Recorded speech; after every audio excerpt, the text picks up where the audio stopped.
morning and welcome to the Capital Gang. A little bit late, but we have, what do we say, Moses? A bevy of topics ready for you.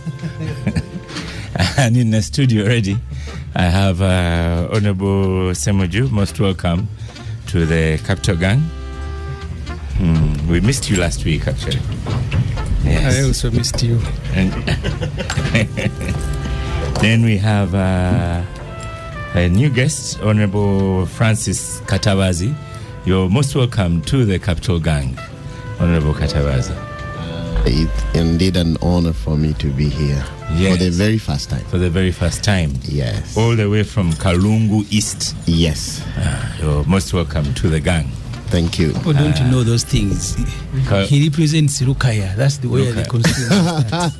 That's where the constituency starts. Yeah, so and ends where? Kamutuza. Villages. I bought Honorable Mpuga. After Luera. Yes. Luera is part of his constituency. Okay. Yeah. Part of Luera. Yeah. Part of Luera. And which one is Honorable Mpuga? You know, after Mpuga Matanga. is the one who has been in the news. Yes. Mpuga is Nyendo. Nyendo, but he's my neighbor. Nsenene. You mean look at that place that we are trying to erase of history? Oh. 1979 Liberation War, Airport. This UPC. That's the voice of my good friend Joseph Otieno. You're most welcome to Capital Gang. It's a pleasure to be here. Yeah. Always a delight when I'm coming here. Indeed, yes. And this week, unfortunately, you attended funeral service of a fallen heroine. Yes, extremely sad actually that we talking actually 79. I didn't really link it up, but today Mrs. Paul Mwanga is being rested at her home in Lukaya. Yes, yesterday I was at Namrembe plus many other citizens celebrating and seeing off the, if you can call the first lady of the military commission, but of course the wife of the last vice president and the wife of the last defense minister in the Republic of Uganda, and a man who some of your colleagues were there with me yesterday and they were talking about it, and I was reminding them that at the Moshi Unity Conference, Paul Mwanga went in full military combat because he came from the war front. Other people went there with briefcases and notebooks, so you can see. Right. So the younger people don't know that I may talking need to about remind UPC. them that Mwanga, the husband, is the one who cheated the elections for UPC, took over the work of the Electoral Commissioner under Sekono and declared the UPC. And later threw them under the bus and joined Durutwa in 1985. How did I know that was coming? We have waited for 40 years for evidence against Paul Mwanga, and it hasn't been appearing. I'm sure Mr. Museveni Mr. Museveni is really, really embarrassed that you guys are raising this topic right now. Went on Radio Uganda and stopped announcement of results. No. He actually became the chairman of the Electoral Commission and eventually announced UPC. I know. And eventually became its defense minister and vice president. Ibrahim. So the chairperson, imagine Chigundu announcing elections today. Chigundu. Today the equivalent will be maybe Sare. Announcing the results. Yes. And then emerging as defense minister and vice president. So, Ivan, before I'd introduced you, you're most welcome to Gang. And the young boy of Nyabushozi history. And veteran young journalist Dennis Wandera, you're most welcome to Gang as well. Thank you, Oscar. Yes. So our guest, our guest this morning, Honorable Francis Katabazi. Good morning, Oscar. The mergers, our first topic for discussion. Yes. The mergers. Yes. And in fact, coming late to Gang, you really feel the pain of driving on Mawanda Road, all those potholes. Yeah. But that pain is shared equally. Yes. Yeah. So which mergers, which agencies are going to be merged, sent back to the ministries? Which ones are staying, and which ones are you promoting for staying? Okay, it's quite a number of agencies. Incidentally, government wants to behave like Jesus, that you build a temple and then you break it and then that kind of thing, because it's government that suggested to put up these agencies. Now, it came full swing that they want to rationalize to mainstream, or to put back to the mainstream ministries, majority of the agencies. But I think for some it could not have been in good spirit. For some, of course, we also stood strong. I'll give an example of UCDA. UCDA, we stood strong against mainstreaming it, because it is the reason why Uganda... UCDA is the coffee? Uganda Coffee Development Authority. After its establishment, we've realized that Uganda's robust coffee is number one in terms of quality in the whole world. And Arabica is number 3, just next to Kenya and Ethiopia. So it's not good to change a winning team. So we thought they had done quite a tremendous job. But again, we found it that they were underfunded actually, because like in terms of providing quality seedlings, they are given little money, and those with arrears are not paid. So people borrow from the banks to invest in nursery beds and stuff like that. And then when you go back to, I'm happy to see Mr. Tien here. I'll give you something, at least which I remember, that was brought by your government, the UPC government. I think it was designed by Nekion, is it called Odoko Nekion? Something like that, where he designed a formula of 3T, triple C. You know about that? Where triple T stood for tourism. It was an effort to increase forex earnings. And then they said, let's increase tourism. That was one of the T's. Tea itself, and then tobacco. And then the other one was triple C, which was copper, coffee, and cotton. And during our days in school, we were all studying, and we knew in SST that the Uganda's cash crops, it was coffee, cotton, those traditional ones. And indeed, we found that that's why we had to protect also the cotton organization, so things to do with agriculture, we had to save them, because agriculture is the backbone. So when you look at how cotton and coffee was earning us forex earnings, and then now we want to do away with an organization that is streamlining it. But as we talk now, I think there are some policies which have been bills which have been passed into acts. For example, Tobacco Act and all these others, in order to see the business going away. You'll find that in West Nile right now, we used to zone that tobacco was mainly in West Nile, cotton was mainly northern Uganda. The Basoga have a bicado, sugar cane, which is a new one, a new entrant, and then coffee for us in central, and then the hills of Elgon and Kasese, that's Arabica. So this is something which employs, like, for example, I'm just talking of cotton, rather coffee. So mainstreaming it would mean we shall do away with the researchers. Researchers do a lot in maintaining the quality, because what is selling us now is the quality. In fact, the only issue I have is Uganda withdrew from the International Coffee Organization, but otherwise, coffee farmers would be celebrating. We'll be going to the bank with maybe a kilo of FAQ at maybe even 30,000, like it is in Kenya.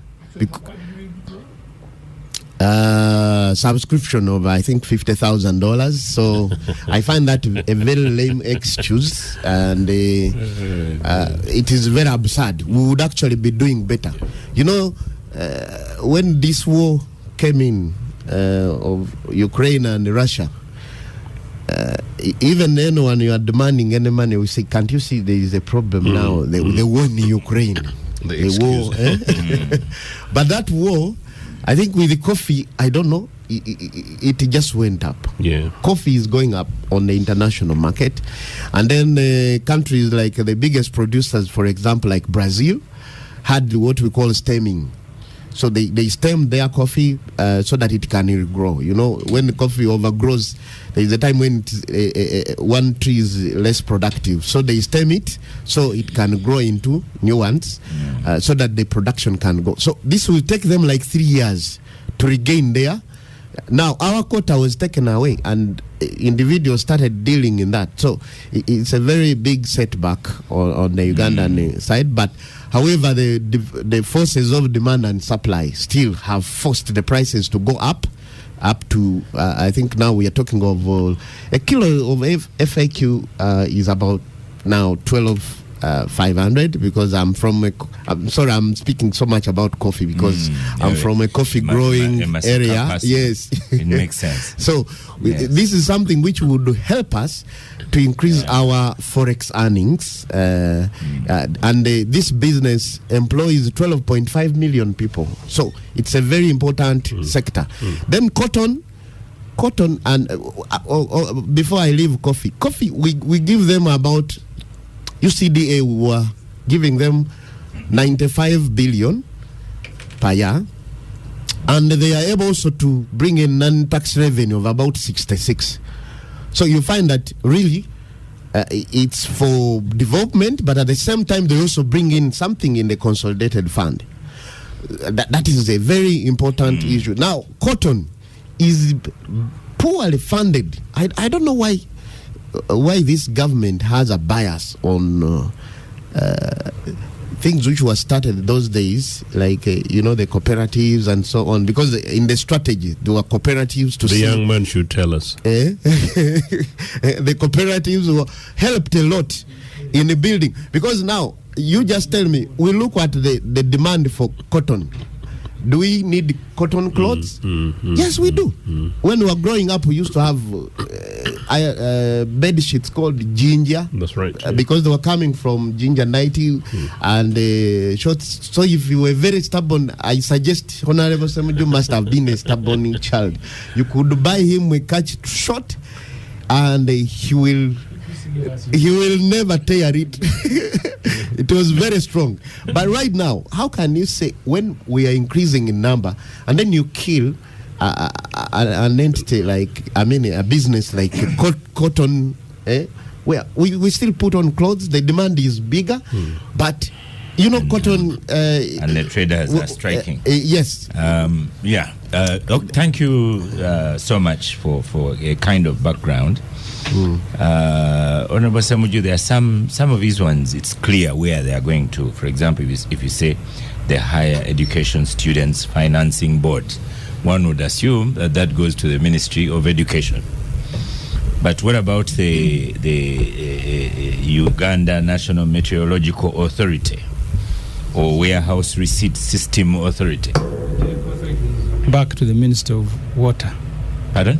Water, environment, yes. And but Oscar, for me, the National NGO Board goes where? it was in internal affairs. It was in internal They are the affairs. ones regulating NGOs. But let me just give a background. How did this start? The Minister of Public Service, I think Cabinet assigned him to be the lead person. Initially, the Honorable Mukasa brought one bill for all in the Parliament. And he said we just do away with all these agencies and one law. The lawyers in Parliament said it is unlawful because you are seeking to repeal a number of acts of Parliament. You can't do it in one bill. But the MPs were also uncomfortable because I think I didn't know at that time that their eyes had already been set on a particular institution that they wanted saved.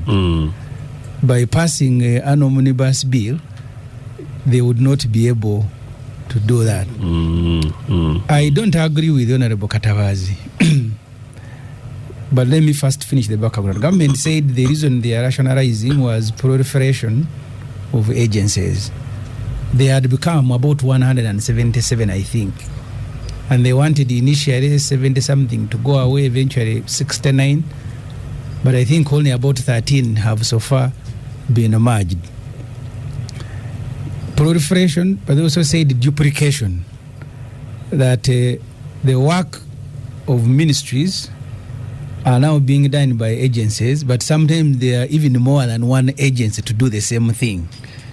And they say they need to merge them, to merge the mandate, reduce on the cost of administration. Those were the key issues that government presented.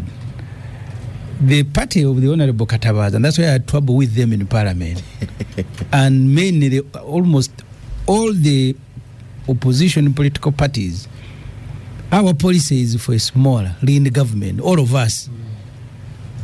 And if this government that is mismanaging Uganda adopts one of your policies, then you can't turn around. And I had trouble with them. For me, I supported every bill that they brought. I said I support government. Rationalize, let everything go away, because our policy says that we need a lean government. I only asked government that the bureaucratic nature of the old traditional ministries that made people clamor for agencies, deal with it.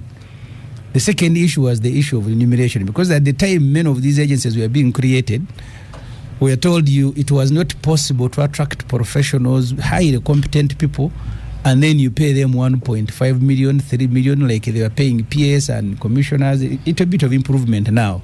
I said deal with those, and then to find the right people to run these ministries and departments. I was on TV and I told them I am comfortable. I have been at the passport control at the Ministry of Internal Affairs. You see your work done. People who are lining that whole stretch of Gorowe Road, they now have where to sit. They actually operate like a bank. You go and pick a number. When your turn comes, you will go in. Initially, you had to look for someone there. He will be the one escorting you to go and get photographed and get a passport. So you can see some order there. So my view is that it is possible for that order to be replicated in ministries when you find the right people. I am not an advocate that agencies are doing things, but I am not sure that the times the Honorable Katabazi spoke about of cotton, that this Cotton Development Authority existed. I am not sure. No. So therefore, you cannot attribute the success in the cotton, because actually now cotton production in Uganda has gone down tremendously during the time of the Cotton Development Authority. So you cannot say that it is because of this cotton that has done. Even coffee itself. Okay. 1962, Uganda was exporting 3.5 million bags of coffee. That coffee of the years, Coffee Authority was not there.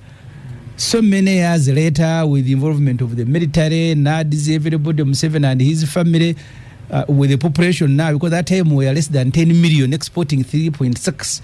We are now 45 million people exporting about 7 or less, with the Coffee Development Authority in existence, with the Sare and military people involved. You therefore cannot attribute the success, because in my village where I was born, people are growing coffee without the military, without that Coffee Authority, without anything. The Uganda Kingdom, as of today, has distributed 10 million seedlings. The Katikiro was in Butambara over the weekend. For coffee. So you don't need these organizations. You don't need them. Oscar, finally, look at the wage bill. We are, with Katabazi, we are about to pass a budget for next financial year. The wage bill, just the wage bill alone, wages and salary, has gone to 7.5. The budget of trillion. Budget is 58 trillion. 7.5 is wages. You also have a debt burden of 25 trillion. So you have no budget to speak about.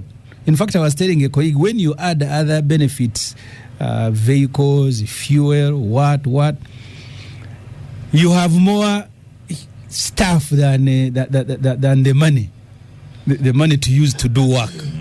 So I as a person, I support rationalization. I am only crying because, as I said when I was on TV, the trouble is that you're going to pick professionals, take them to a ministry that is headed by someone who should have retired. There is a minister who keeps coming to Parliament, and he doesn't even know he's in Parliament. They have to keep reminding him. Sure. Yes, I'm not going to mention his name. I think you have mentioned it. Yeah. No. Well done, Ibrahim. So the MPs were contradictory. I disagree with the members. They were contradictory. The same reason they gave when they were rationalizing the agencies that you have listed, salaries, money, what? When they came to the ones that they wanted, those reasons vanished. Now they found some other things. Because you were rationalizing for duplication, you are rationalizing for proliferation, you are rationalizing to reduce the wage bill. I want an MP to tell me that those reasons don't apply to all the organization that they saved. So, Ibrahim, what are the interests of those colleagues of yours? Just hold on. Let me first go to Mr. Wandera here, who is a journal. Yes. Interesting from Honorable Ssemujju. But other organizations, he mentioned Passport Office, but the driving license people as well. They are very good. Very, very good. And the ministry. Yes, and the ministry. Yeah. Those are some of the good ones that where we see that... they are lessons. You would agree? Absolutely. I think, just like the Honorable Ssemujju said, the rationalization debate started around 2021, where government listed about 157. There has been so much debate about like how they can reduce them. They came to 69, and I think 33 were tabled. 13 have been rejected to the rationalization bit, and it's very interesting, the debates that are coming around, and the Honorable is bringing them out quite clearly and vividly when it comes to what you'd actually look at as vested interests which are coming in from wherever. One of the most interesting mergers for me was, for instance, the Dairy Development Authority. There were many reasons for saving it, and one of which is about the revenue that has tripled to about 280 billion, 287 billion from it has actually tripled from 287 to about 990 something. Over the years, and that was reason enough for MPs to say we need to save this particular agency. The other that I saw that was very mind-blowing was UNRWA versus the Uganda Road Fund, which were also saved. There has been a lot of speculation around there, and I think even the Speaker of Parliament came out to pronounce herself on the same, that there's been a speculation that some MPs have been bribed. Some MPs were bribed. We're going to discuss that next. And for me, when I look, for instance, at Uganda Road Fund, in fact, as a person, I feel it's important to leave some of these authorities to operate. If you look at the one that has tripled its revenue, for instance, the Dairy Development Authority, you look at it from the wider spectrum of trying to widen the income base, the revenue base for the country, and when you look at some agencies that have not even been operationalized. For instance, the Uganda Road Fund, from when it was put in place in in 2010, January 2010. Up to now, it has never been operationalized. But there were reasons for putting it in place. It was supposed to. What does that mean, not being operationalized?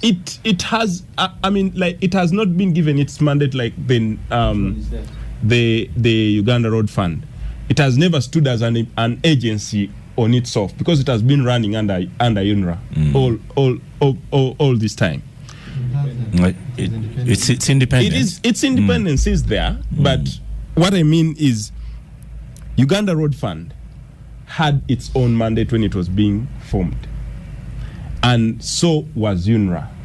The challenge is some of the work that's supposed to be done by Uganda Road Fund has been fused into UNRWA, and these are some of the reasons as to why it was formed was, for instance, to collect the fuel levies, to collect the road toll, toll bridges, to collect, to be in charge of the weighing stations, to collect those funds.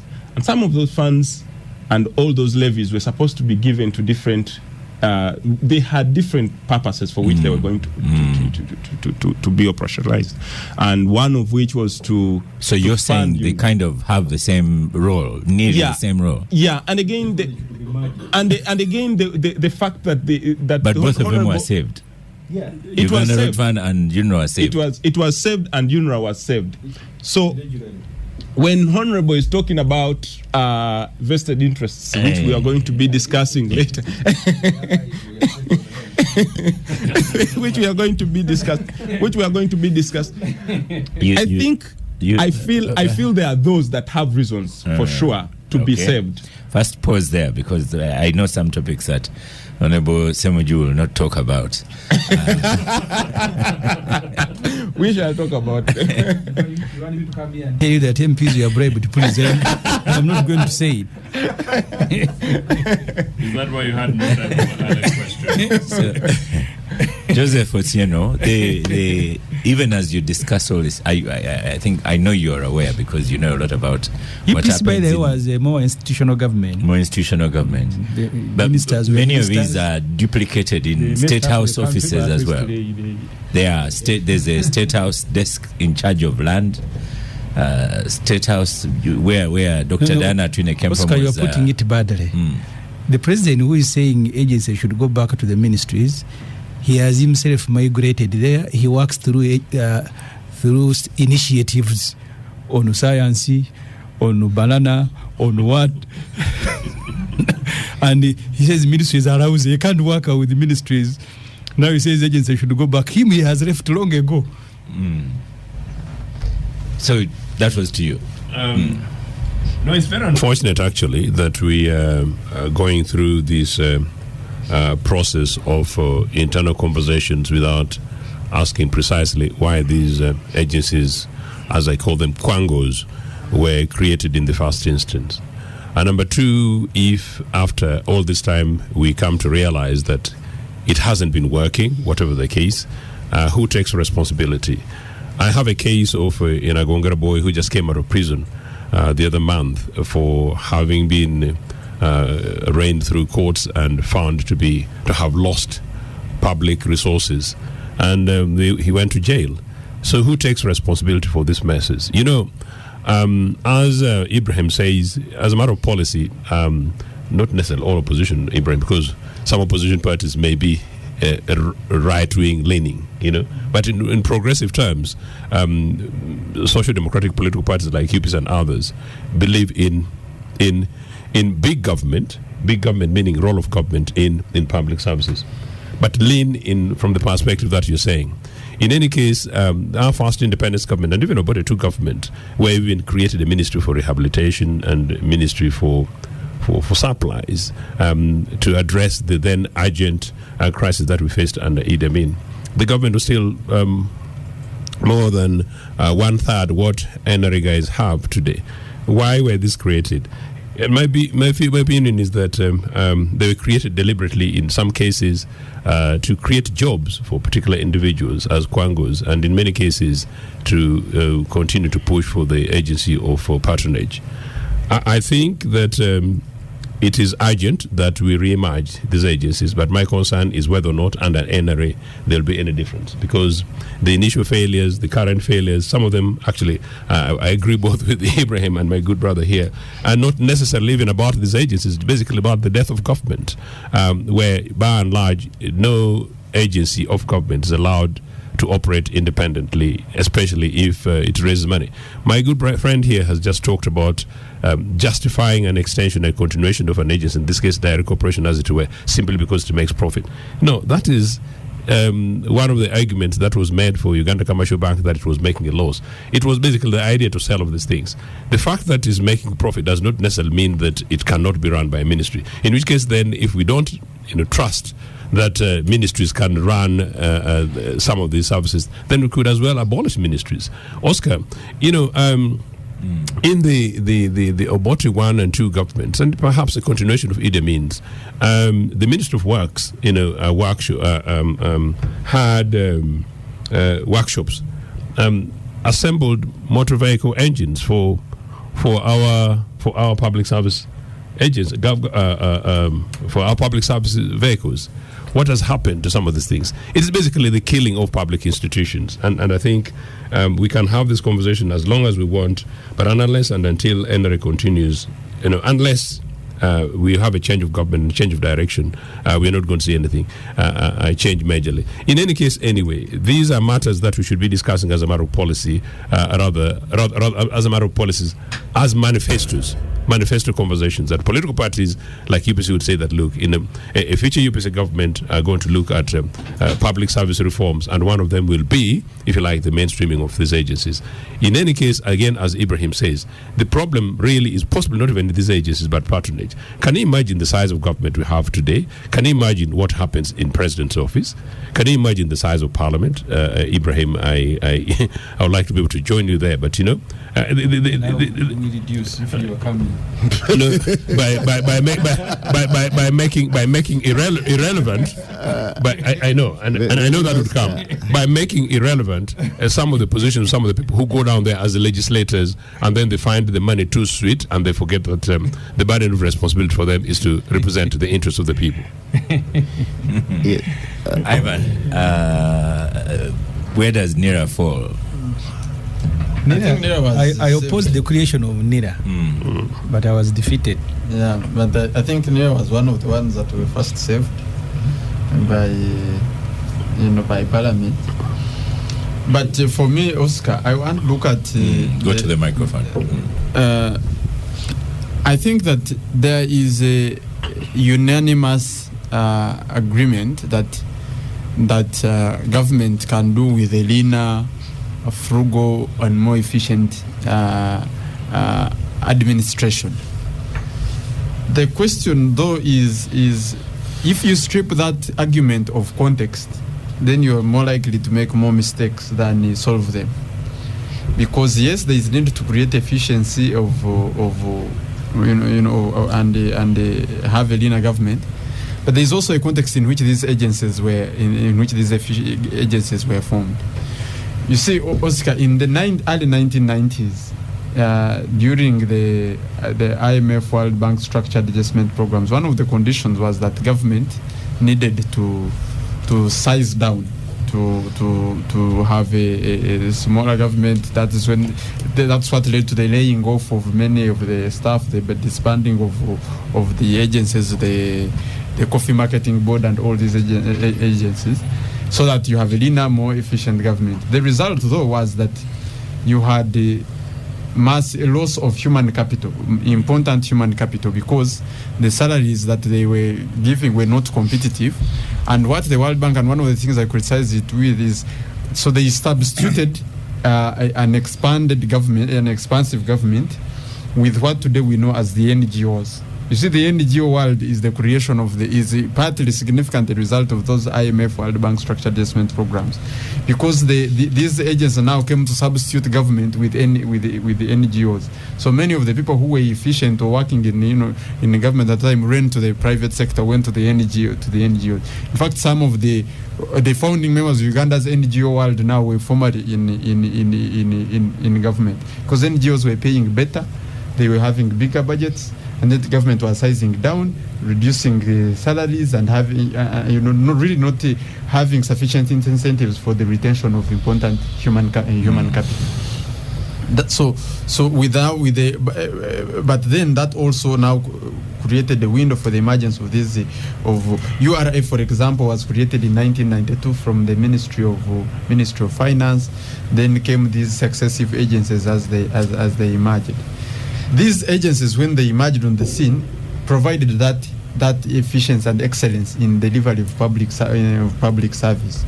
But what the effect it had on the ministry on the Ministry of Public Service was that now you had the people who felt they were no longer very relevant to the government, or most of the work was being done by these agencies. So this is why when most of the corruption cases you see in these countries, you have Ministry of Public Service people earning 1,800,000, 2 million. But when you go to audit their assets and the assets, they are in billion, they are worth billions of shillings.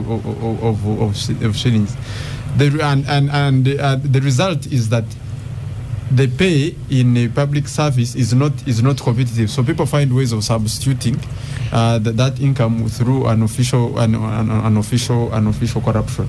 So the agencies were solving that problem. We will pay you competitively, and then we'll demand due service. Or as Ssemujju says, if you have the right people, that's his word. Exactly. So we will pay you competitively and then hold you accountable on what you're delivering as a result of that.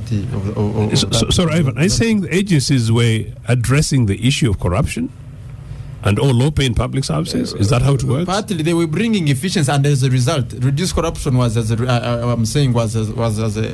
result of that, because you have more scrutiny on agencies, more competent management. But these public services were very efficient and they delivered, and there was no need for this. Well, the public service that the NRM government inherited of the late 80s and early 90s was a haven of corruption. Absolute nonsense. I know you were going there. No, please don't start on that. Thankfully, 90% of the listeners don't agree with you. You have not done that, Paul, and I do not know why your chain specifically feels attacked when I talk about the corruption of the 1980s and 90s. You are attacking PC. Yes, which is on public record. So for me, I think the most prudent way to go about these mergers is they are critical agents. For example, you cannot say you merge URA and take it back to Ministry of Works. The reason URA emerged was URA, for example, and take it to the Ministry of Finance.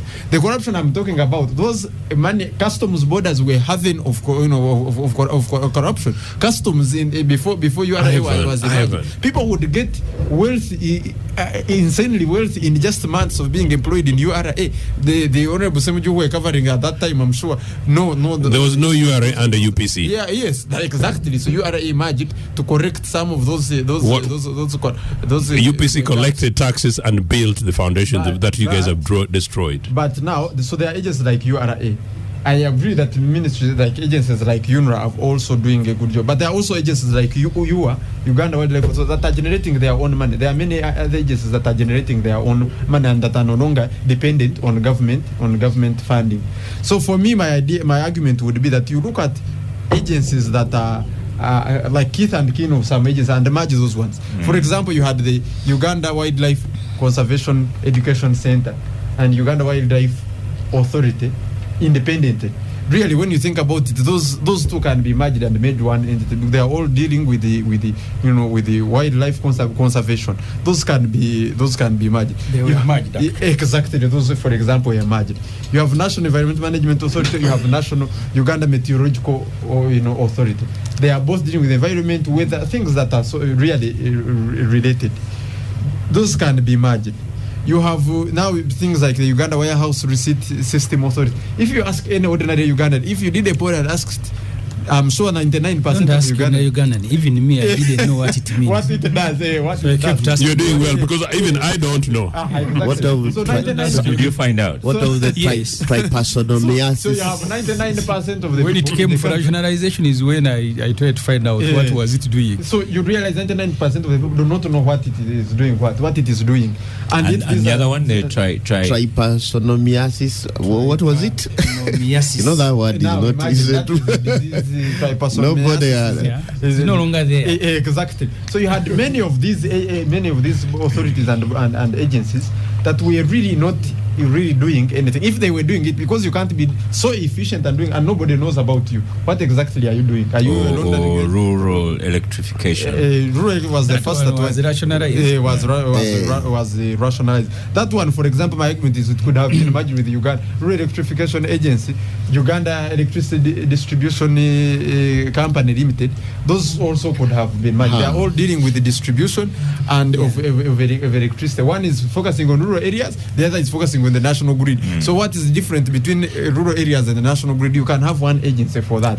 So for me, I think my argument is that there should be the baby should not be thrown out with the bathwater. There can be like scrutiny, keen scrutiny of agencies You have that can be imagined. and Abdul Ssemujju sends a message saying, you know, Achamboga has more than 150 grounded double cabin pickups that have not been sold to the public. So is that an example of, you know, if you have a look at what they're doing and what they're I not think doing, for me the how they're not saving. argument can be before the creation of this agency, what was the status quo of the parent ministry on that specific mandate? On the mandate, what was the performance of the parent ministry on the mandate of that that the current authority or agency is handling? If the realization is that there was actually total dysfunction, nothing was moving, then that agency deserves to exist. No, why? But because you make the ministry work.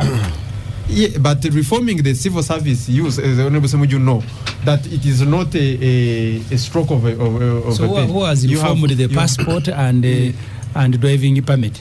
You see, that is a specific component. It is like driving permit is like passport. The national ID now you were talking about, the idea to start that have a national identity an identity card was register. first started in 2001. It never took off until 2014 when the General Ronda muzzled his way, forced his way using his clout as a retired But is it doing all the work? Registering births, registering deaths? Yes, it's now it is now being given a mandate of registering marriages also. Yeah. So But- now over the but years it is you not have- in charge of a census. No. Census is now UBOS, Uganda Bureau of Statistics. There are areas of convergence. Because, for example, the NIRA database can also be used by the Electoral Commission in the electoral exercise, and this is why now birth registration, births and deaths are very important, because now they clean the national database, and then over time you have, once you are born, you are immediately entered into the system. For example, now a child that is immediately you're born, you cannot get a birth certificate before you acquire a national identification number. So that means that every child that is born is issued a national identification number. You entered into the national. No, it actually does. It actually does. You, Ssemujju, the other day. You, Ssemujju, the other day are the one who was talking about. This Hoya Oscar the other day was asking about registration of learners. We went to they immediately executed the exercise. Many of the people who complain about the services of NIRA are some who have not actually tried it. I am telling you, if you have a baby, you go and ask for a birth certificate. You will first be given a name and then given a I'm actually delighted. I'm actually delighted that NIRA bought that from us. In 2005, I deliberately issued a press statement in a press conference. I say that the future UPC government would ensure that the registration of births and indeed registration of deaths would UPC do it? No, of course we did it before. I'm saying if UPC government will make sure that registration of births and registration of deaths were compulsory. But just to contextualize, because there's a national debate rather than partisan debate. The reason why it's important, it also pushes the idea that people in medical facilities, Ugandans just don't die anyhow.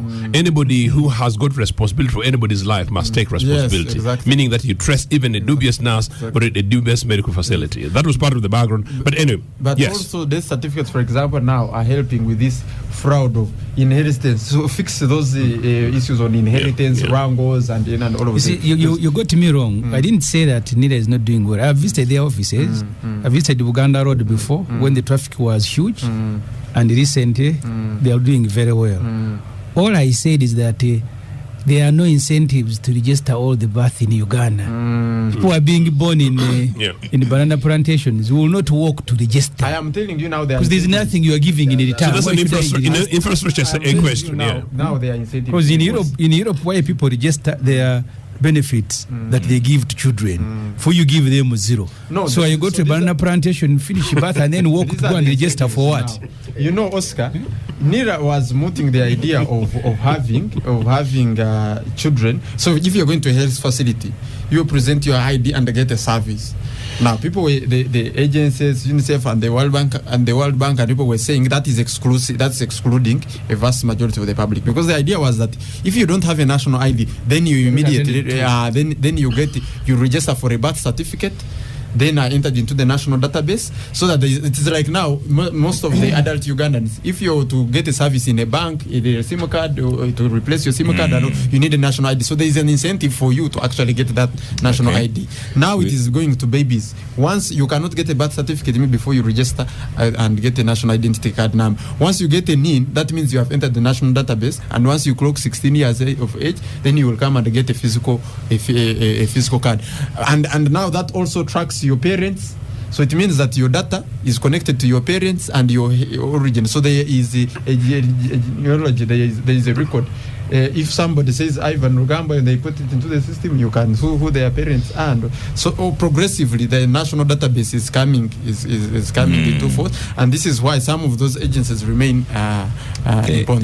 We're going to stop for a break. Moses Biarohanga tells MP Katabazi, how do you attribute the revenue in the dairy sector to the DDA? In particular, which revenue are you talking about? Is it tax revenue or export earning? And then on X, formerly Twitter, Nabimara Charles says, I find Honorable Katabazi's argument lame to say that rationalizing UCDA would mean doing away with research. Does he mean that research can be done at the ministry? Welcome back from the break. Honorable Katabazi, you are the one in the news. Honorable Katabazi does not know what he's talking about. How can he attribute coffee funding to another organization? But just before you come back, because you're an MP, let's start with the journalist here who may say what Katabazi and Ssemujju want to say. So but there's something you're coming back onto the microphone.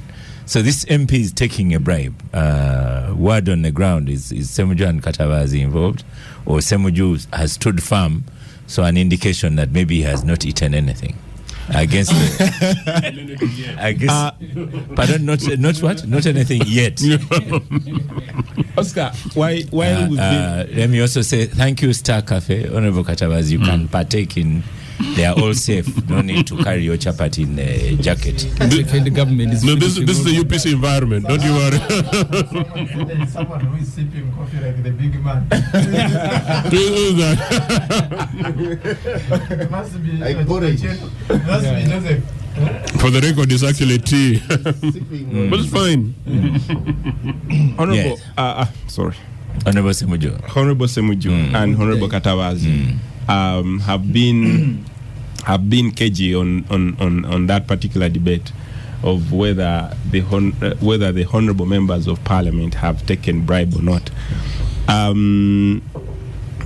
While I'm gathering information for reporting on this particular story, there are people whom I've talked to off the record, and they have been very categorical, saying there are more personal fights in these mergers than the real substance of it.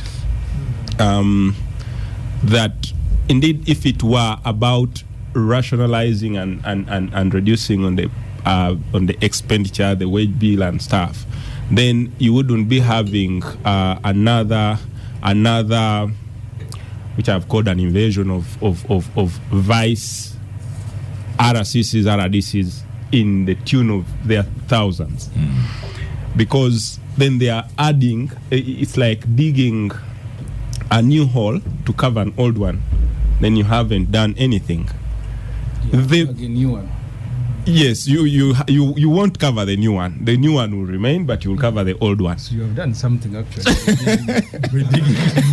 But you remain with holes anyway. If your idea is to remove holes, then you've done nothing. What I've heard from the words in the corridors is that yes, there is certainly money that has exchanged hands, and these are people who are talking to you.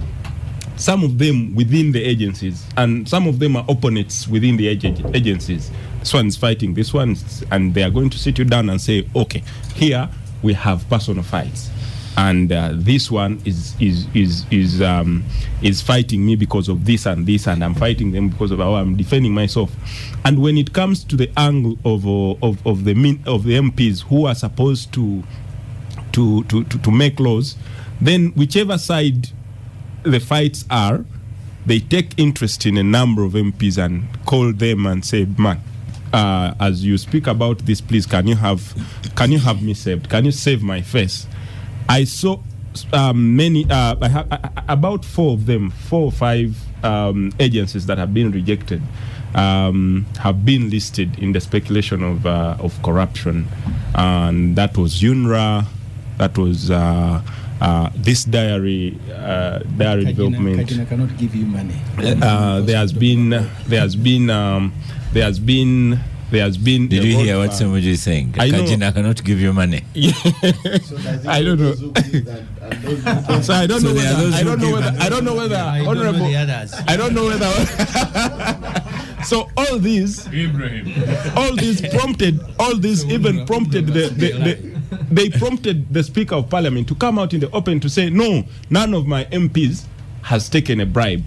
I don't know how she's able to track the MPs to that personal level that the Honorable Ssemujju here is very sure that even if he asked money from Kajina will not give him money. But probably he also knows people who can give him money. And that is just true. Ivan, before you come on, Honorable, yes. A message here on Twitter, on X, from someone who calls himself Villager.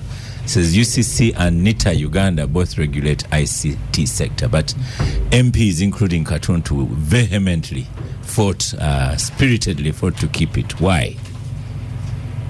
I don't know. Does NITA? I don't think NITA regulates the ICT sector. I think NITA is responsible for the infrastructure for the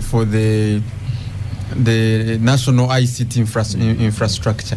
UCC is specifically really for regulation. So I think the mandates are sort of different. UCC has a rural electrification fund. A rural communication fund. They are also involved in infrastructure. On ICT infrastructure. That's a duplication. Now I don't know about that is a duplication. And then you have a ministry as well. The Ministry of ICT. Yes. So you see, for me, my argument is that these are the conversations they should have had in Parliament. No, because the aspect with the originators where you are. Yeah, okay. They should have been the ones bringing. So because it is called rationalization of government agency. Rationalization means you debate, has an aspect of debate the merits and the demerits of the existence of an agency. But so that this, I feel like observer story that annoyed the speaker was that maybe they were not exchanging cash, but by MP's trips and so on and so forth. Would that be counted as corruption? But MPs, Oscar, especially MPs from rural areas, their interaction with government departments is not necessarily for financial benefit.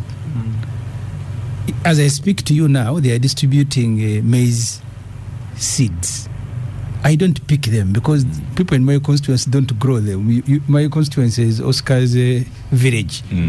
But MPs representing rural constituencies go and pick maize and go and distribute. They also pick coffee seedlings. They pick So their interaction, they are the ones who are not anymore. The last time Minister of Works was launching a road, Namungongo to Nsas Road, I told the technocrats there that for me, I am not going to rob you. Your arcades are here, you all sleep here. If you don't do the road, it's up to you. And I have never robbed anyone that to come and do a road in Ichira, but they will come and do them because that's where they stay. But the MPs from rural areas, you'll find them at Unura. Is in a bad way, maybe. Yeah, they are going to do some roads. Yeah. But I don't want to take credit that I am robbing. No, I don't do that. Yeah. But MPs, especially from rural areas, will go to these agencies who want a road done here. So the agencies that have responded to robbing by MPs will certainly be saved. It's not just necessarily that MPs have been given money. Taken. Okay. But there are MPs who, and majority of MPs do go there. I don't, because in my constituency things will be done, you like it or not. Honorable Katawaz, have you it's going to be done. Are you one of the MPs that have eaten money? No, not at all. That's why you are arguing for some. No. And some people are saying you are arguing wrongly. Yeah, first of all, I would like to thank Mr. Biaruhanga Moses. I know him very well. I never talked about the dairy sector because I'm not so knowledgeable about it. Today, yes. No, but my friend here, I think maybe you mistaken the voice, but I don't think I speak like my brother Derek here. But I talked about coffee, and it's coffee that I can defend. You know, I think for friends, I see some of you who are married here. You know, there is a strategy. He's married. They say if you had an issue with your wife, you again don't refuse to eat the dinner she has prepared. What I'm trying to say is, if there is an issue, it's true. By the way, Honorable Ssemujju, I did not say that I do not support rationalization, but I said some of these agencies are better than the ministries because of the issue you talked about, that most of the ministers, no, because the appointing authority of the minister, he's one, and he said for him he has his fishermen. Okay, so now if you have you cannot teach a fisherman how to take care of chicken or anything else. If they don't know, they don't know. In fact, that's one of the things when you read about a certain man called Lee Kuan Yew, how he brought up Singapore. He had three qualities. He looked at three things: meritocracy, putting somebody in a place where you put somebody on merit. Like if I was the president, I would put Honorable Ssemujju Minister of Information, because he's a very good no, because you'll be doing something you know best. That's what I'm trying to bring up. But these are people who are ignorant about the ministries they are put in. So at times it's better for some of the agencies like UCDA, which affect people directly, their incomes, to be really saved, which are run by professionals, though not all of them. Because when I have not checked, but I'm looking at the results. It's a little bit. It's not very good, but better. And in fact, for Buganda government, for your information, my big brother and the senior, Buganda government's stand was to save UCDA, because UCDA has helped Buganda government to establish and give out all those coffee seedlings you've talked about. By the way, Moses also told you that you are wrong on UCDA, that research is undertaken by NARO, not UCDA. No, but even under UCDA there is research. I think he could get more information from there. Though, no. His point, Moses' issue is the research could be done in the ministry. Okay? I think that's what he was talking about. And I said the ministry is like a fire. Okay? And this is a frying pan.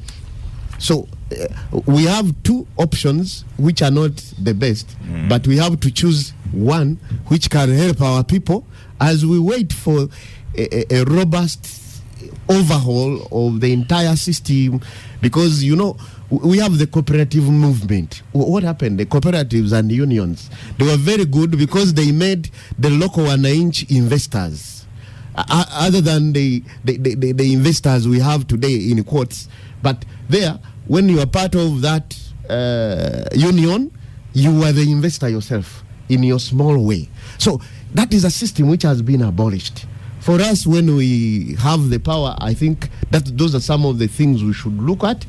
Stabilization fund, it's a crime nowadays when there is a lot of, you buy these seeds, maize seeds at 25,000 a kilo, and then when you have the harvest, you are selling a kilo at 500 shillings. Which mathematics is that? So it's about a bigger picture. So people should not misquote me, but I'm working with, I'm just making a cut according to the shape of the head. At the moment, we are in a troubled world, but we need to be moving. Whether we are crawling or, they say you should be moving, whether you are crawling or whatever it is. So that's why. That aside, are there any MPs who are taking kitu kidogo? Now, I don't know. There is one fact. Do you remember what the Honorable Dongoto said? He made an allegation, I think, about MPs, and he was taken to the disciplinary committee. And his defense was that when people are offering bribes, do they issue a receipt?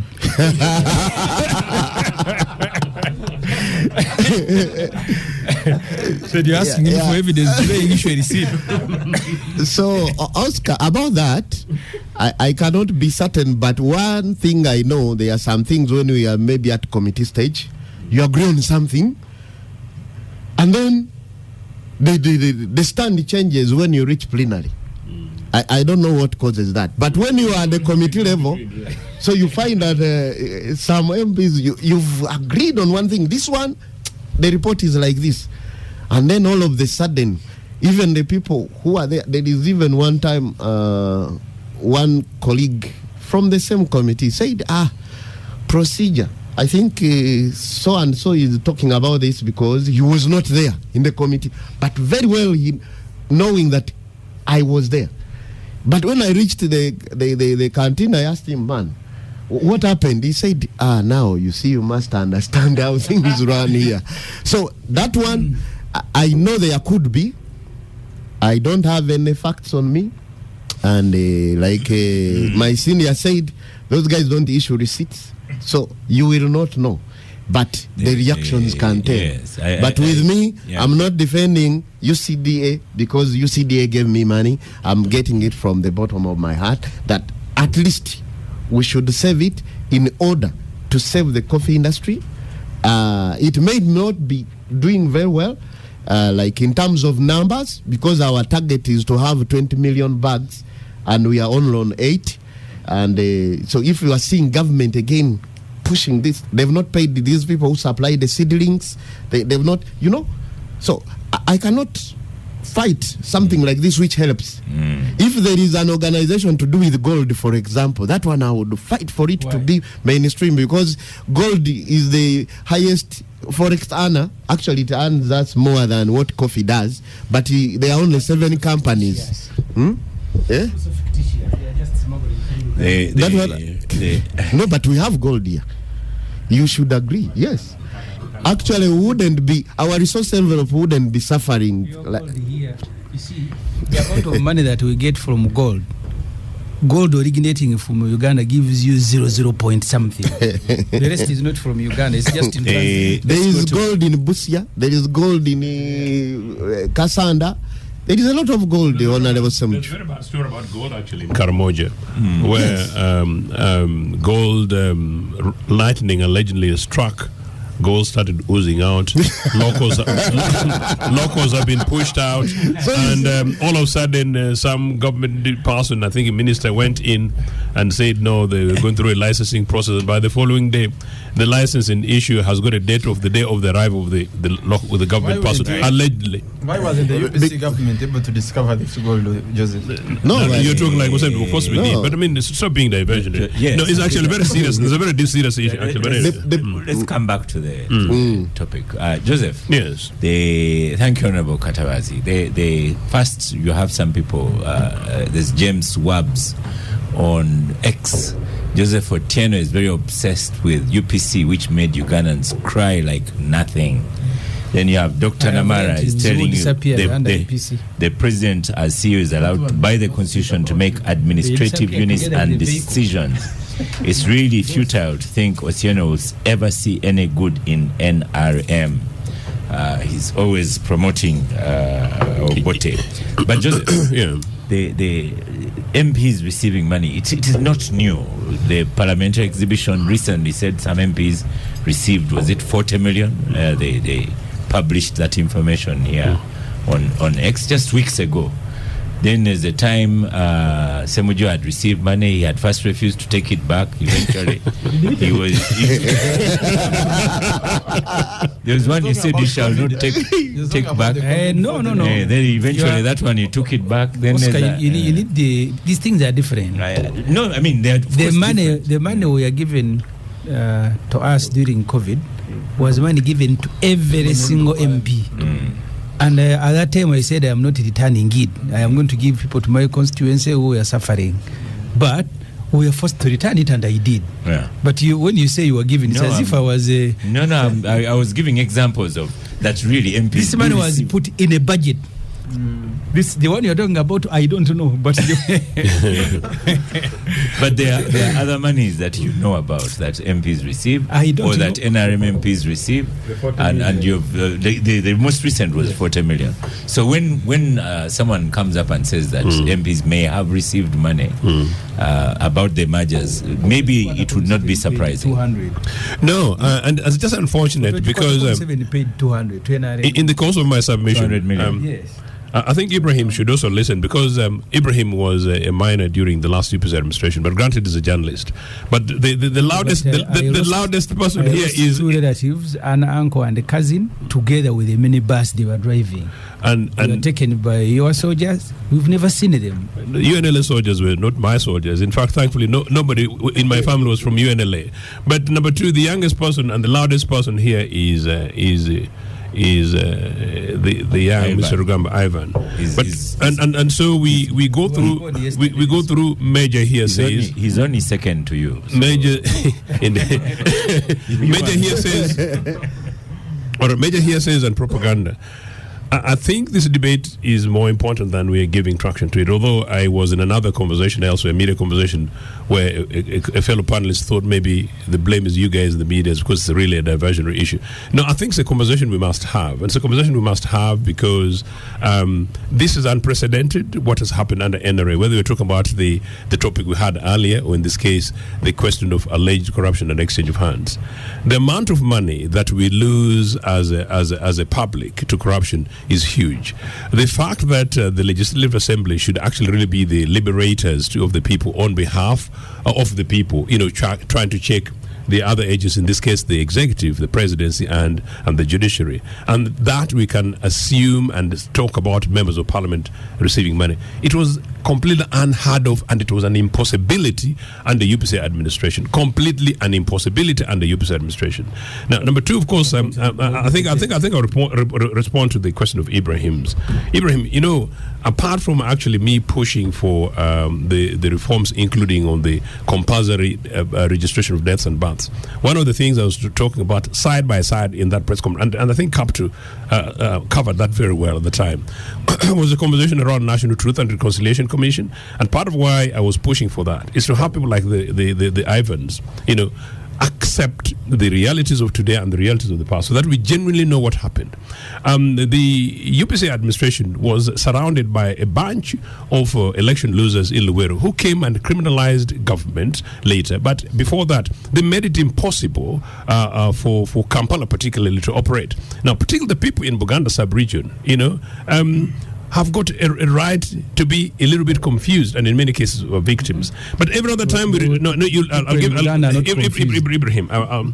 Ibrahim, I'll give killed our people. Ibrahim, I'll give you some space. You are a journalist, and the kind of conversation you're having, if we take this to northern Uganda, if we take it even to the east in Nagongera, and we tell you the cases of who and how many people died, my own opinion is this: that we need to have a genuine National Truth and Reconciliation Commission where we're able to debate who killed who in the UPC administrations and who killed who under NRM. In an amazing way, we're trying to whitewash, and I know how the media, particularly in contemporary last 30 years times, to debate UPC. I'm answering. Yeah, I know you're a journalist, but you're not moderating. You're not moderating for today. I need to be guided. I think because these conversations cloud, and Museveni uses these things to continue to blackmail people. I'm trying to say that whatever is happening today wouldn't and should not have happened under UPC administration, whether we're discussing corruption in public spaces or indeed corruption by legislators. It's actually a shameful thing. And considering how, including my road down in Chira, I have to go chuku, just down here after Ntinda, the failure of public services under NRA. Is extraordinary. Part of the conversation we're having, is even as of today, Oscar, there's a continued demonstration basically just for tamaking of Nagongera Road in Tororo. So the shambles that we are facing by this organization, and then you wonder, is it UNRWA, is it Minister of Works or Minister of Transport? Nagongera had tarmac, under Minister of Transport. It doesn't have tarmac today.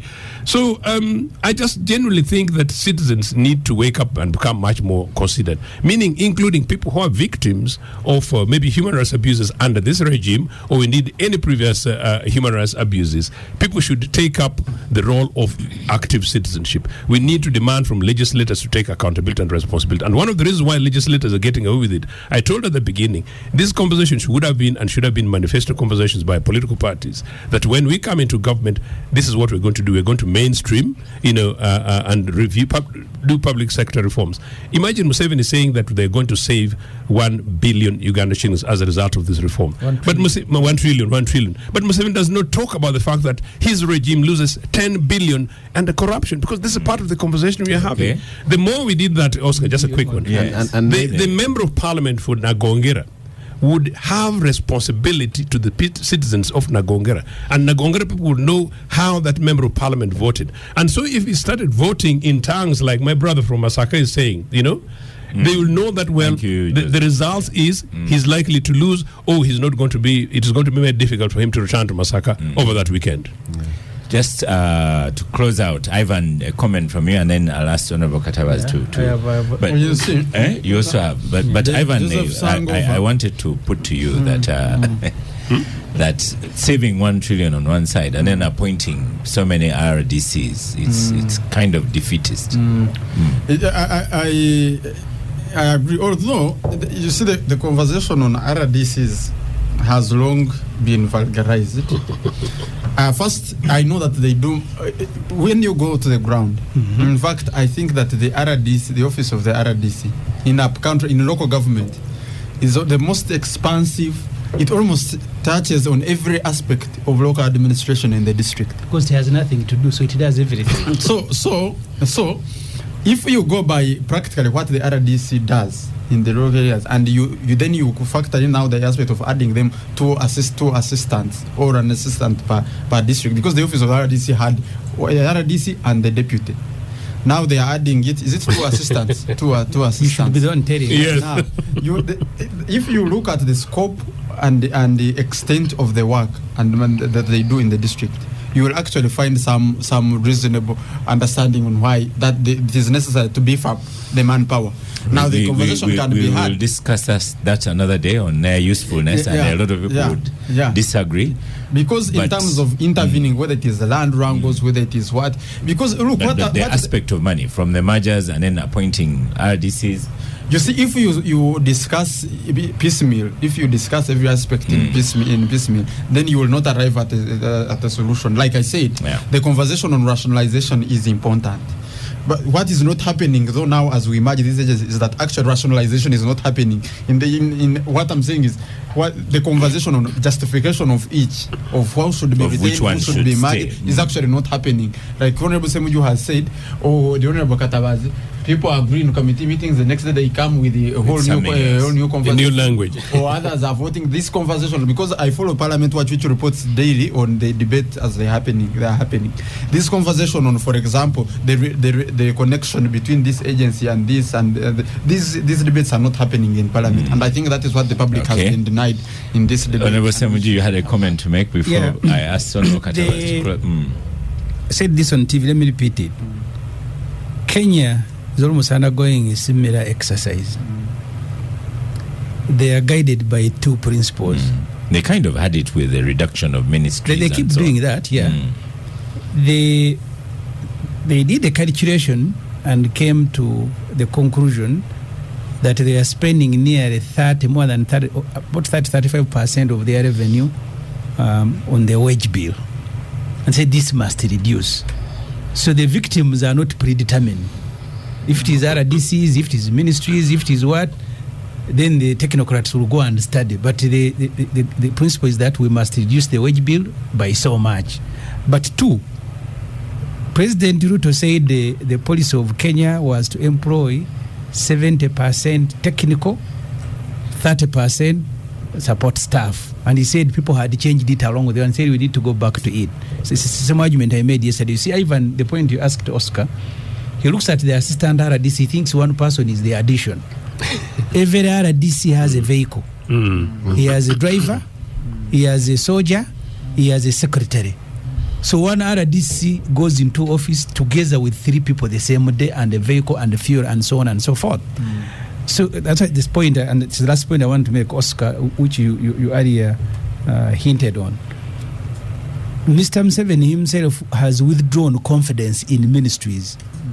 And he said the reason he started initiatives, offices, it is because he thinks ministries are not working. Institutions of government are not working. So he has his own personal institutions under his residence. The Electoral Commission, finally, I've also said this before, they've done a strategic plan for 2 years. They think at the next election, Uganda will elect 3.3 million leaders at a cost of 2.4 trillion. That's why Parliament, I mean, look at local government. You have councillors, 400,000. People with disability. For me, the local government does not do much. You are now spending up more than 2 trillion on payment. Honorable Katabazi, close out. Just one line, Oscar. Close out. No. Let's you put it somewhere. Oscar, thank you so much. I'm being privileged to be here for my maiden appearance on mergers and parliamentarians. Did you follow that discussion on parliamentary exhibition that was on a little while ago? I wouldn't love to go there. You wouldn't love to go No, I don't want to. I don't want to discuss. Because the speaker was very annoyed with Observer newspaper, but on the other one, she said she does not respond to what was it? Rumor mongering. Now, I would really love to say that basically, I don't, as I've told you about the exhibition, I wouldn't love to go there. And about the bribe, you also don't want to go there. No. So I already talked about it. Of course, if there is evidence somebody has taken a bribe, he should be brought to book. That one, definitely, I don't support any wrongdoing. Now, going back to the topics we've had today. You just final word on mergers, and then because we're going to census. I definitely, I support mainstreaming of some, not all. Now, those that I would love to be saved are those that have been performing well. I gave an example of UCDA because it supports the private sector so much. Because the private sector is the one that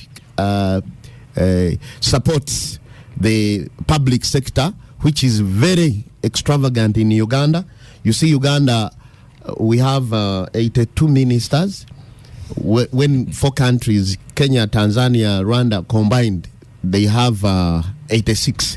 And then MPs, when you combine those 4 countries, they have 1,011. But Uganda, we already have 540. So, and then so many administrative units, you'll find that even some villages are becoming constituencies, and it happens in some regions, not here, because you see my brother here represents so many people. Ivan, is that what you mean? Not discussing piecemeal, because he's widening the discussion on more mergers.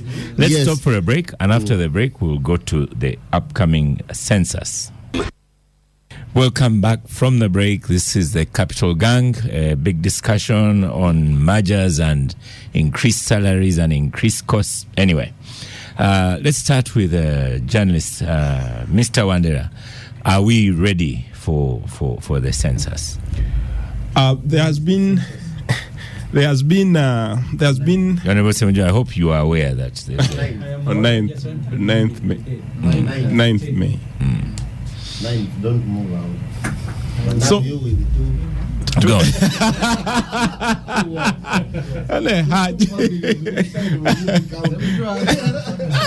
you are reporting, Honorable Ssemujju, on red. Derek, go on.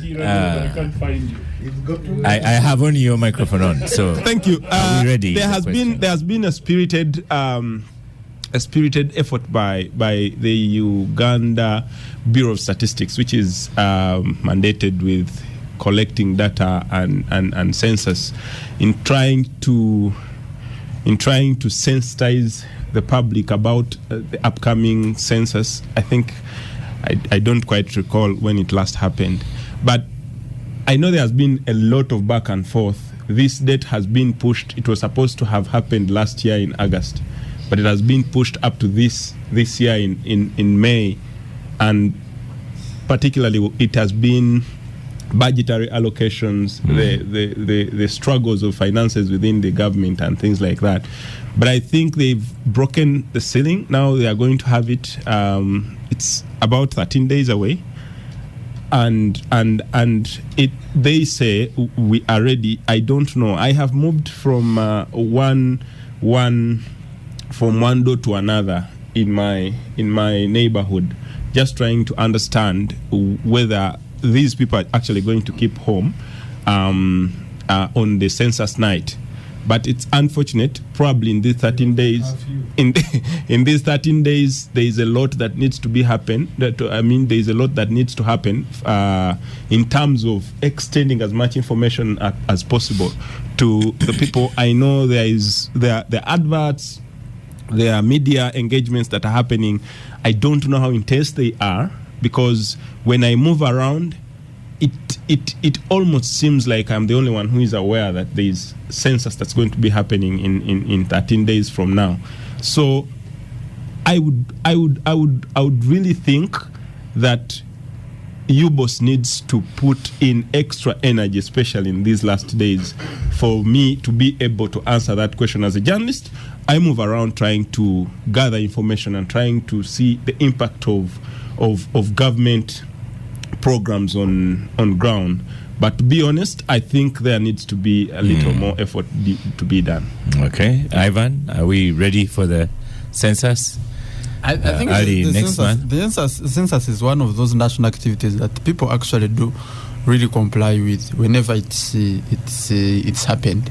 I think the thing to debate about is whether UBOS has been given the sufficient resources, or if it has the sufficient manpower and resources to reach every nook and cranny of the country and access every family and be able to document this data. Because Oscar, the census results and the results in the National Demographic and Health Survey are the results on which national planning is based or is founded. It is on the basis of that data that the National Planning Authority does its estimates. It is on that basis that the National Development Planning under Vision 2040 is based, because you cannot, if you to have accurate interventions to achieve accurate results, then you must know the number of people, their circumstances, the demographic dynamics, and the various the various aspects that come together to constitute the identity, the national identity and national identity. So I think UBOS previously has been doing a good job. I think it's one of those edges of those activities that have not previously been riddled with any sort of like scandal or any shortfall. So I want to give them the benefit of doubt and to hope and that they will carry out a good job, especially because we are in the last decade of Vision 20. We are in the second last decade of Vision 2040. The 2025 will mark the end of the third National Development Plan. So as we go into the fourth national, we will debate that when we are debating the implementation of Vision 2040. So as we cross into the fourth National Development Plan towards the overall Vision 2040, we will need to have accurate data to make accurate predictions, and then ask government to design specific interventions that match the demographic identity and of the people. So Joseph, in some ways, Ivan has spelled out the purposes of a census. You, for once, you're going to agree with him. Pardon? He will tell you how they are doing it under UPC. So you don't know. I've been anxiously waiting for a possibility of recruiting you not only to UPC, but ensuring that you possibly become my next spokesperson as president. And I think we would do a fantastic job, including saying that, well, a future UPC government would ensure that in the course of carrying out the next census, that we use local government structures to carry out this exercise, so that becomes less expensive. But by and large, in principle, of course, yes, Ivan is right. It's a commonsensical thing. We need to be able to know and to know in order to plan. Except I don't know what census information of 2014, when the last time we had a census. 14. What it was used for. The early conversation tells you that, well, we play figures, we fudge figures, and I'm not quite sure whether there is any. Fudges figures. NRM I said we fudge figures. In fact, all data. If you check World Bank and all, Uganda has one of the most reliable NRM forges figure. That cannot be a conversation. They just said that Ssemujju alleges that NRM forges. So you want examples? I begin. No, there must be a verifiable standard. So do I begin? Or at least yes. Joseph is on microphone. Yes. You know the way NRM can heckle. You guys, you've been heckling us for the last 40 years without results. I think Ivan makes a good point. That this information is available. I simply say it's an extremely important, and it has to be done well, but also it has to be done efficiently and in a cost-effective way. And that whatever we do with the information, middle income status. That's what they were saying. That would be a statement from State House. No, I think I would urge Ugandans to cooperate and to make sure that we responsibly do these things and make sure that's accurate, and that the two legislators flanking me ensure that whatever process does take place, that is also going to be counted. No, I'm saying eventually your job is to carry out the oversight stuff. You know, that the information that comes to Parliament, we don't have to discuss how much MPs get irregularly, but rather how much goes into Nagongara dispensary, Toro Hospital, Chinoni and Itojo Hospital that we built, and make sure that it is serving the purposes and fit for purpose for the next citizens of the next census. Honorable Katabazi, how is Kalungu ready for the census? Yeah, of course, like the saying goes, if you fail to plan, you plan to fail. And one of the things which you need in planning is data. So it's very important, and I urge every Ugandan to really turn out that day and be counted. I was only worried for some who have 2 homes or 3 homes, how they will do it, because they will ask how many.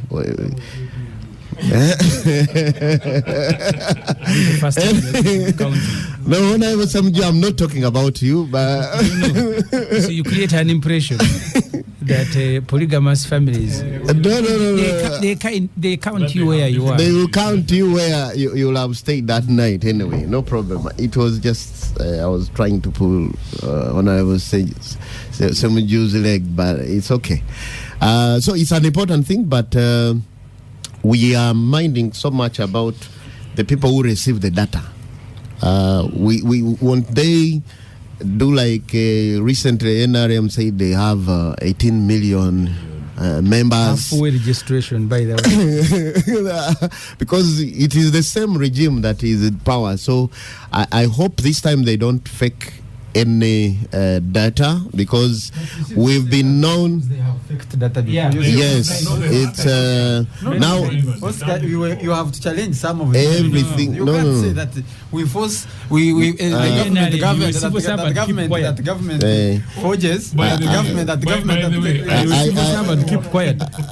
I don't know how the rules of procedure here work, but I think nobody interrupted you when you were presenting. So we're like trying to. You see, what we need is sanity. Once you make an accusation, be sure that he will come back. Yeah. and yes, him being outnumbered, it is only fair that he comes back. Okay. Yeah. So what I was trying to say is for these people to be real. He's outnumbered. How? 3 members of the opposition. No, there is no organization in Uganda called opposition. This is UPC. That is NRM. That is I am Nana Line. Is FDC. As of now, you are still FDC. I am FDC, yes. So data is very important, and I urge every Ugandan to go out there and be counted, because we need it. But those who are handling the data should really be exact, so that it helps us, so that we don't fake stuff. Recently, the Prime Minister said, Uganda is already in the middle income status. And it was a very horrible thing when the World Bank, the figures now were showing, it's not yet. So the faking, we actually don't need that kind of, yes, because we are going to have issues. And that's a very important Honorable Ssemujju, activity. On the census, how ready are we? Is my village Oscar, you're asking a wrong question. You are now joining Ivan to choose your own questions. I am not the one who is going to count. My role in all this is to be counted. Whether I am ready or not, for me, I am waiting to be counted. But I have seen the Bureau of Statistics lately trying to do a lot of publicity. They have met committees of parliament. I saw them, I think, meeting local government. We will judge them by the level of deployment and data. The only problem I have had in the past is how the government works. NIDA, for mass enrollment, had deployed people almost at every polling station. Of course, they withdrew them. Now they are looking for money to redeploy them. For me, at that time, I thought that we needed to do all these things together. You deploy people for mass enrollment, they do the census, so that you don't spend, initially, UBOS wanted 700 billion. I don't know how much eventually, I need to check, they have spent. But I think if people are going to be counted, will be there. The ordinary people who are hand to mouth, locking them in one place is not going to be possible. Certainly, except if they are going to be roadblocks like they were during COVID. But but because this information is correct, in fact, for me, in future,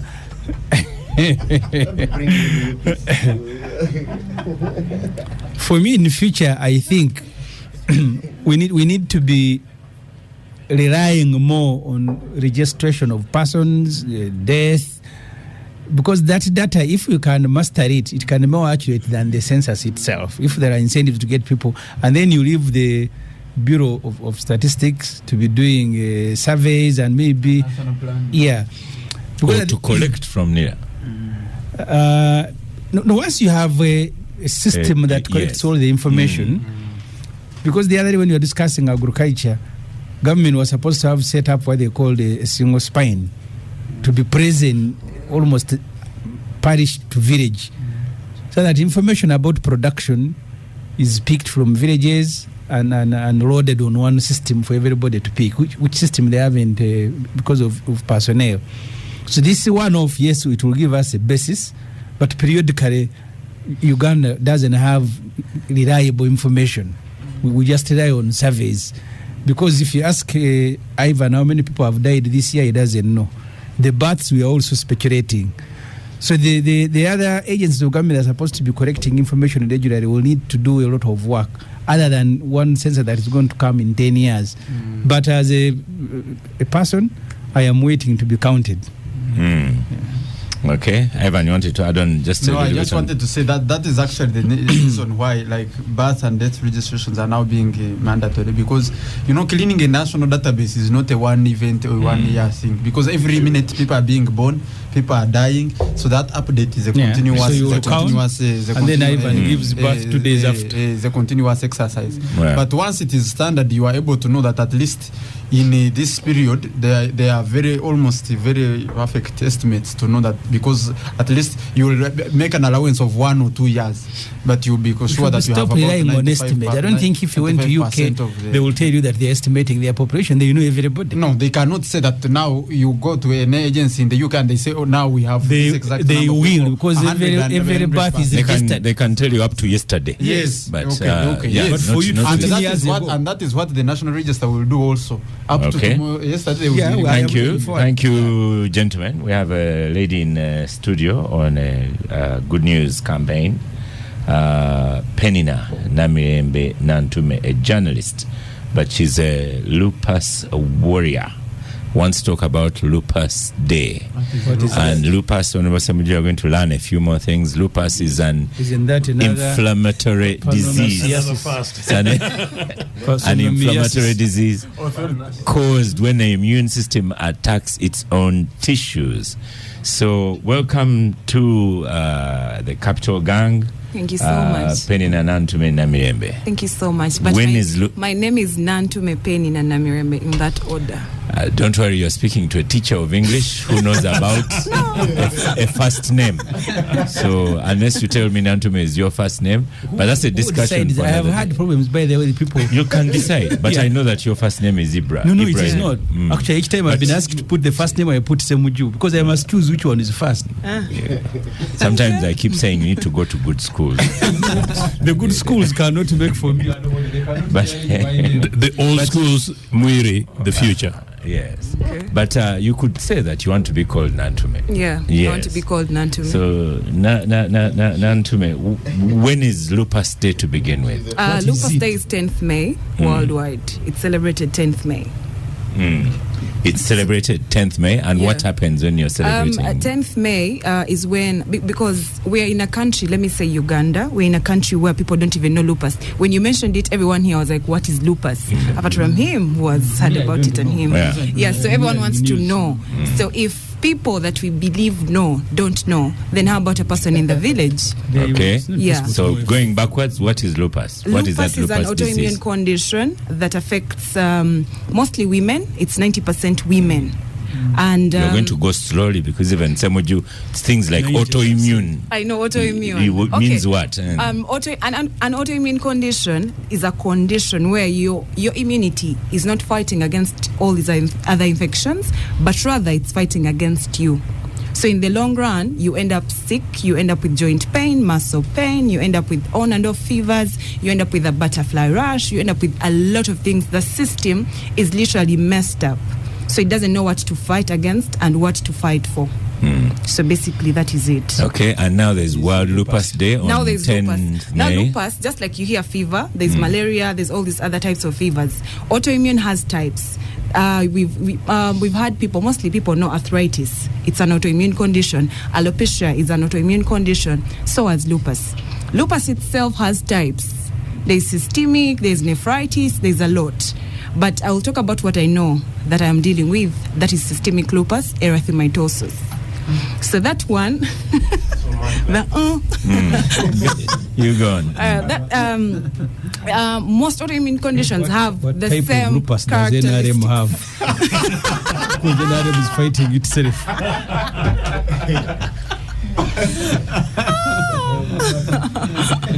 Ibrahim knew what it was actually. Try and Maybe he had an idea. Try and disregard those comments. Yeah. Yes, go on. Basically, lupus affects mostly women. That is one thing. Two, because of the medication we take that is too much, you have immunosuppressants, you have chemotherapy, so we end up losing hair, you end up, deforming. There's decolorization where you become a bit dark, or sometimes some people don't even gain weight again. I thank God I did. You're literally on medication for the rest of your life. Some women don't give birth, some do. Sometimes these are symptoms. These are symptoms. So for you yourself, the interest you have in this is because you have or had lupus? Yeah. Okay.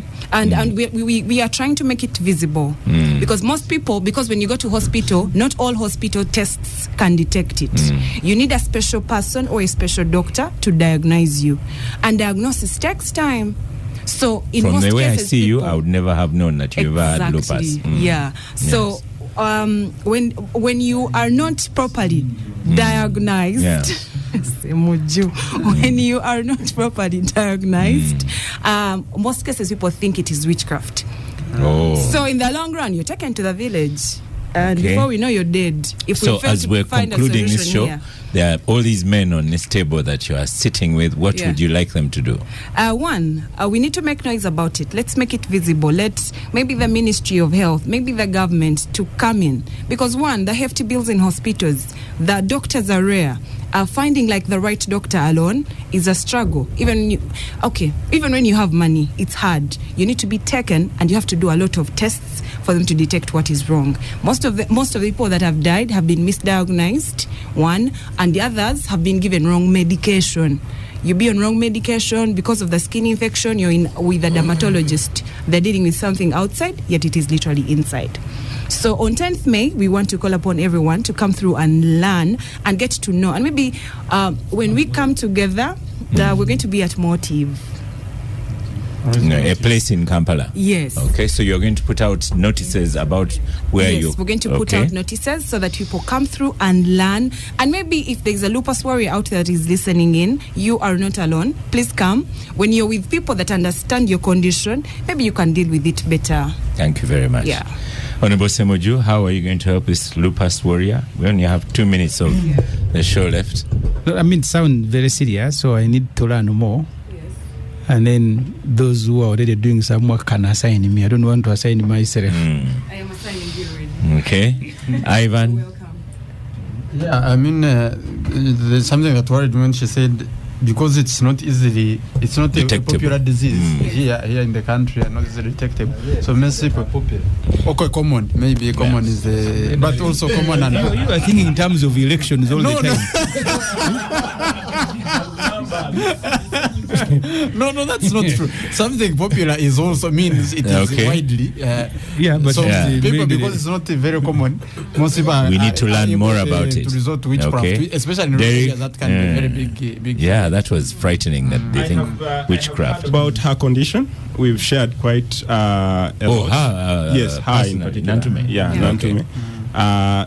We're supposed to share in depth about it, and I get right about it, but you just disappeared. So what I'm going to do about it is I'm going to sit down with her and have a story written about her. Well, bravo. So much. Written about the disease. Not about her. It is my story we're putting out that is going to inspire. Joseph, I'm just a little concerned. Joseph, yes. No, amazingly, since this guy's a UPCing issue, I will say this that Joseph, yes. Much earlier we were discussing trypanosomiasis and apparent trypanosomiasis, and the research center was in Tororo and has been broken by NRA, and it is a but it's a research center, and it's really important. Hearing about lupus and the reaction we're having on the table tells you how much and how important it is for us to beef our health services, to beef our research systems, and actually not only to make sure that these conversations are done by the Nantumes, but really as a public health issue, spokesperson, what shall we do? we shall make sure that we invest in research and we invest in systems that support people who are survivors like her, and make sure that we minimize the cost of these things. And of course, yes, Nantume, you have the UPC support. Which UPC anyway? That will be fun. Yeah, thank you so much. And about this disease, there are two things that makes, for anybody to be powerful, you need to be healthy and wealthy. So anything concerning health is really something we should really look at critically. But now with this current situation where the doctors are moving away from here for greener pastures because somebody takes all that time studying and then is poorly paid, they tend to move away to Kenya, to greener pastures, imagine in Rwanda or Kenya and all this kind of thing. I don't know, you remember rules of procedure. I did not interrupt. Yeah. Now this disease looks very serious, and just in half a minute now. Yeah, yes. So we would definitely at policy level with my colleague, we should really learn more about it and be guided on how government all can final word on the capital gang by you, Nantume. We call upon government, any health sector, anyone in the health sector to please come through because people are dying. Medication is expensive. Imagine you buy a tablet at 5,000 and you need to take 4 a day. It's not easy. So you understand. You have to go and do chemotherapy. You have about 4 sessions. It's not easy. You have to be on immunosuppressants. You have to take steroids all the time because this is pain that is invisible.